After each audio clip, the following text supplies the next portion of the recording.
پیسې ښې دي او ډېرې پیسې ډېرې ښې دي. ګټه یې خو دومره په ګټلو کې مصروف او بوخت نه شي چې صحت له لاسه ورکړي. بیا هم دا ګټلې پیسې مصرفوي او بیرته له لاسه وتلی صحت ترلاسوي، خو پخوانی صحت بیا کله ترلاسه کیږي.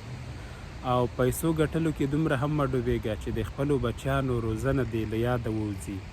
خدای مکه که سبا دې بچیان بې لارې لوی سي، بیا که ته ډېرې پیسې هم ولرې خوشحال به نه یې او افسوس به دې دا وي چې ولې زما بچیان بدلارې دي، یا هسې نه داسې بچیان دې لوی سي چې تا ګټلې او دوی په اسانه مصرفوي. پیسو ګټلو کې هڅه دا هم کوه چې دوستان درنه هیر نه سي او پردي نه سي.